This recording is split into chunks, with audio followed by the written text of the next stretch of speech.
నమస్తే. భాగవతుల devotional tours మీకు స్వాగతం. నేను భాగవతుల లక్ష్మీనారాయణ శర్మ. ఈరోజు నేను మీకు ఈ జన్మ చక్రం కుండలిలో చిన్న చిన్న విషయాలు తెలియజేస్తాను. ఈ 9 గ్రహాలు ఉన్నాయని మనకు తెలుసు కదా. అలాగే 27 నక్షత్రాలు ఉన్నాయి. ప్రతి నక్షత్రానికి 4 పాదాలు ఉంటాయి. మొత్తం 9 పాదాలు కలిపి ఒక రాశి అవుతుంది. అలా 12 రాశులు, 12 9లు 108 మన జపమాల సంఖ్య. అందుకనే మనము 108 అనే ఉన్న జపమాలతో మనం జపం చేస్తూ ఉంటాం. ఇది లెక్క. అంటే మనం జపం ఈ యూనివర్స్ మొత్తానికి సంబంధించిన శక్తిని అందిస్తుంది, వాటి నుంచి మనం దాన్ని తీసుకోగలుగుతాం ఆ శక్తిని అని చెప్పటం కోసం ఈ 108 అనేదాన్ని వివరిస్తున్నారు. నెక్స్ట్ 9 గ్రహాలు ఉన్నాయి కదా. ఈ 9 గ్రహాలు ఈ 12 కళ్ళలో తిరుగుతూ ఉంటాయి. అంటే కళ్ళలో తిరగడం అంటే ఇక్కడ తిరగడం కాదు, యూనివర్స్లో తిరుగుతాయి. మనకి అర్థం కావడం కోసం ఈ చక్రం రూపంలో మీకు చెబుతున్నాను, అర్థం చేసుకోండి. కాబట్టి ఇప్పుడు మేషరాశి, మేషలగ్నంతో మొదలవుతుంది. అలాగే 12 మీనరాశి, మీనలగ్నంతో ముగుస్తుంది ఈ చక్రం. అయితే ప్రతి లగ్నానికి కొన్ని శుభగ్రహాలు, కొన్ని పాపగ్రహాలు ఉంటాయి. అలాగే కొన్ని బాలారిష్టాలు ఉంటాయి అన్నమాట. కాబట్టి ఆ బాలారిష్టాలు ఏంటో మనం తెలుసుకోవాలి.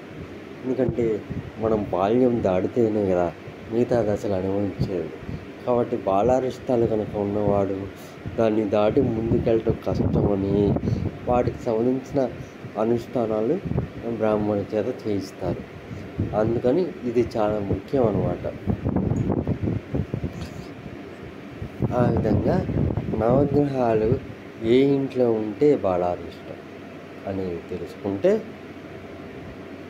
దాన్ని బట్టి మనం ముందుకెళ్ళచ్చు అన్నమాట. ఉదాహరణకి సింహలగ్నం ఉంది. సింహలగ్నానికి అధిపతి ఎవరు? రవి 6వ ఇంట ఉంటే బాలారిష్టం.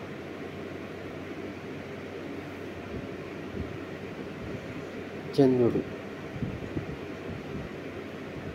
8వ ఇంట ఉంటే బాలారిష్టం. కుజుడు, ఈ కుజుడు గురించి, కుజదోషం గురించి చాలా పుకార్లు షికార్లు చేస్తుంటాయి. కానీ వాస్తవం వేరు. వాస్తవం ఏంటంటే కుజదోషం అనేది పూర్వకాలంలో బాల్య వివాహాలు జరిగి, కుజుడు బాలకారకుడు, 16 ఏళ్ళ వాడు. కుజదోషం అనేది 16 ఏళ్ళలోపు వాళ్ళకే వర్తిస్తుంది.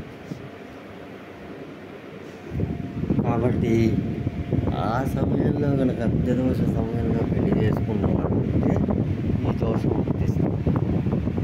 కానీ వర్తమానంలో మన ప్రయోజనం కోసం దాన్ని అందరికీ అన్నిటికీ వర్తింపజేస్తున్నారు.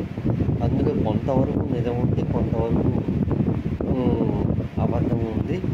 దీన్ని సరిగ్గా డెఫినేషన్ చేయడం కొద్దిగా కష్టతరమైన విషయం.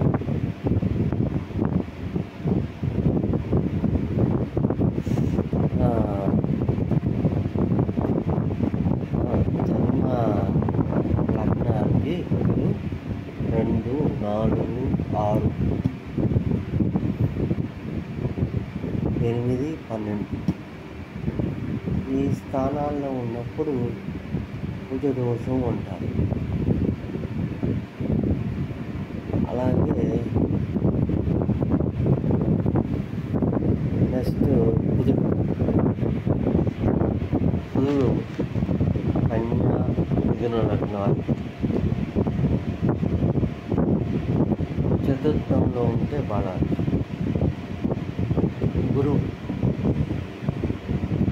గురువు ధనస్సు మీన లగ్నాలకు అధిపతి.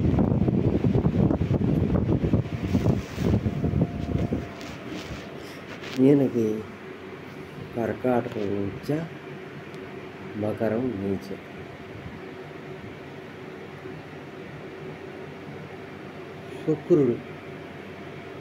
శుక్రుడు వృషభ కులాలకు అధిపతి. శని లగ్నంలో ఉంటే బాలారు.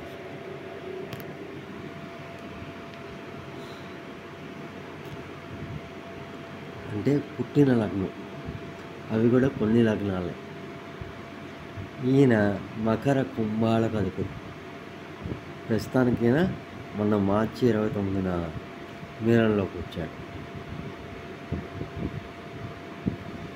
కాబట్టి మకర రాశి వాళ్ళకి ఏలినాడు శని అయిపోయింది. కుంభరాశి వాళ్ళకి ఏలినాడు శని ఆల్రెడీ జరుగుతోంది. కుంభరాశి, మీనరాశి రెండో ఇల్లు, మూడో ఇల్లు మేషరాశి. ఈ మూడు ఇళ్ళకి కలిపి ఒక్కొక్క రాశికి 2.5 సంవత్సరాలు చొప్పున 7.5 సంవత్సరాలతో ఏలినాడు శని ఉంటుందన్నమాట. ఏలినాడు శని అంటే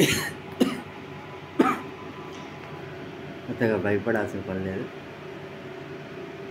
జీవి 120 సంవత్సరాలు బతికితే 4 సార్లు ఏలినాడు శని వస్తుంది. 90 సంవత్సరాలు బతికితే 3 సార్లు వస్తుంది.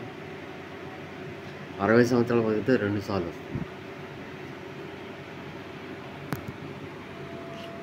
దీనిలో మొదటి 2 సార్లు వచ్చినప్పుడు, అంటే 60 ఏళ్ళలోపు వచ్చినప్పుడు పెద్ద ప్రమాదకారి కాదు.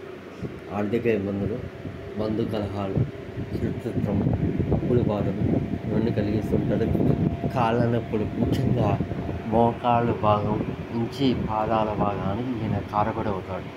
ఈయనకు ఆ భాగం ఇచ్చారు కాబట్టి అక్కడ భాగాన్ని పులి కలిగించి పీడిస్తాడు అన్నమాట. అంతే విషయం.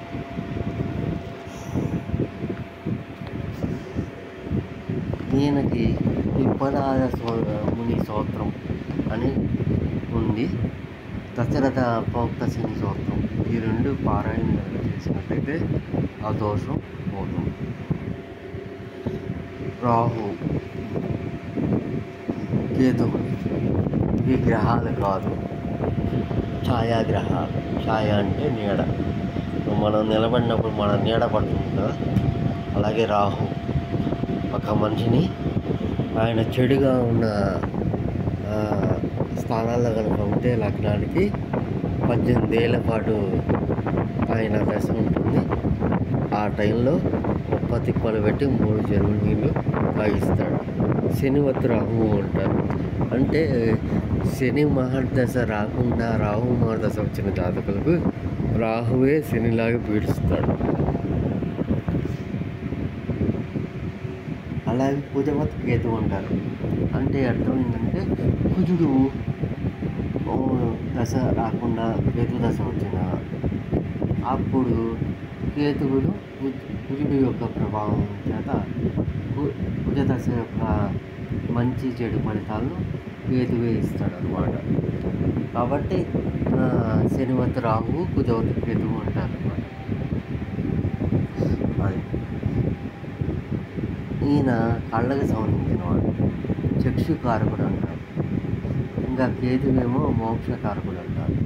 అంటే మన యొక్క జీవితంలో చివరి దశలో ఎవరికైతే కేతు వచ్చాడో వారి ప్రయాణం ఆధ్యాత్మికత వైపు జరుగుతుంది.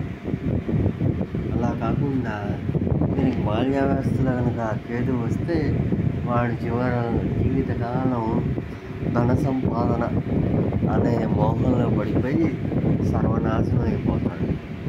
అందుకని ఏ దశ ఎప్పుడు రావాలి అనేది భగవంతుని నిర్ణయం. నీకు కనుక ఈ అదృష్టం బాగుంది, పూర్వజన్మ సుకృతం కనుక బాగుంటే కేతు దశ నువ్వు చనిపోయే ముందు అప్పుడు నువ్వు ఆధ్యాత్మిక తీర్థయాత్రలు చేస్తావు, గంగలో స్నానం చేస్తావు, కాశీలో నివాసం ఉంటావు, మోక్షాన్ని కూడా పొందుతావు. అది కేతు కారకం. అంటే ఒక మనిషి యొక్క చనిపోయే సమయం నుంచి ఆయన అంత్యేష్టి కార్యక్రమాలు ఎలా జరిగాయి అనేది ఈ కేతువు యొక్క ఆయన యొక్క హ్యాండ్ ఓవర్లో తిరిగి జన్మెత్తే వరకు, మనిషి చనిపోయే ముందు నుంచి తిరిగి జన్మెత్తే వరకు ఆ పీరియడ్ ఉంటే ఆ పీరియడ్ మొత్తం కేతు దశ. నీకు కనుక సరిగ్గా కార్యక్రమాలు జరగలేదు, సరిగ్గా సరైన బ్రాహ్మణుడు లేడు, మంత్రము సరిగ్గా చెప్పలేదు, చేసే నీ కొడుకు సరిగ్గా చేయలేదు, సరిగ్గా దానాలు ఇవ్వలేదు, నీ పేరుతో ఏ మంచి కార్యక్రమం చేయలేదు, భోజనాలు పెట్టలేదు, ఇవన్నీ నీకు అసలు ఏమీ సరిగ్గా జరగలేదు, లేదా నువ్వు దిక్కుమాలిన యాక్సిడెంట్ తెచ్చావు, ఇట్లాంటివన్నీ కూడా కేతు దశలో జరుగుతాయి. కేతు యొక్క హ్యాండ్ ఓవర్లో, కేతు దశ కాకపోయినా కేతు యొక్క హ్యాండ్ ఓవర్లో దొరుకుతాయి అన్నమాట. అది సంగతి. కాబట్టి ఈ రాహు కేతువులు ఛాయాగ్రహాలే కానీ ఇవి ఏ రాశిలో ఉంటే ఆ రాశి యొక్క ప్రభావాన్ని, ఏ గ్రహంతో కలిసి ఉంటే ఆ గ్రహం యొక్క ప్రభావాన్ని, ఆ గ్రహం మంచిదైతే మంచి ఫలితాలను, ఆ గ్రహం చెడ్డదైతే చెడ్డ ఫలితాలను ఇస్తాయన్నమాట. ఇది ఇంతవరకు ఈ సబ్జెక్ట్ చాలా ఉంది. ఇప్పుడే మూవీలు కొద్దిగా నాకు ఇప్పుడు స్ఫురణకు వచ్చినంత వరకు తెలియజేశాను.